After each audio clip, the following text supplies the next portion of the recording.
Director போயிட்டு sir இந்த மாதிரி சார் சான்ஸ் கொடுங்க சார் அப்படி இப்படின்னு கேட்டேன்னா அதை பார்த்துட்டு சொல்கிறேன் அது உனக்கு தகுந்த மாதிரி ஒரு கேரக்டர் வரட்டும் நான் சொல்கிறேன்.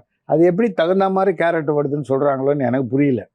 அதுலலாம் எனக்கு கொஞ்சம் மாற்று கருத்துக்கள் இருந்துக்கிட்டே இருக்கும். எடுத்து அலைஞ்சி என்கிட்ட இவ்வளோ புக்கு இருக்குது, என்னுடைய ஆல்பம் மட்டுமே எல்லாத்தையும் தூக்கி போட்டேன். என் திறமையை பற்றி உனக்கு தெரியணும் அப்படின்னா நீ முதல்ல என் பக்கத்தில் வந்து உட்காரணும் அப்படின்னு சொல்லிட்டு தான் டப்பிங்கை தேர்ந்தெடுத்தேன். சூப்பர்.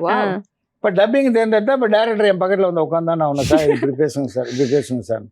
இன்னொன்று பார்த்தீங்கன்னா படங்களுக்கெல்லாம் வாய்ஸ் டெஸ்ட்டுன்னு கூப்பிடுவாங்க. அந்த வாய்ஸ் டெஸ்ட் வந்து அசோசியேட் டைரக்டர் அசிஸ்டன்ட் டைரக்டர் இவங்கள தான் வச்சு முதல்ல எடுப்பாங்க.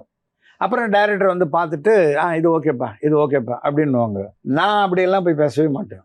என்ன பெரும்பாலும் நான் வாய்ஸ் டெஸ்ட்டுக்கு போக மாட்டேன்.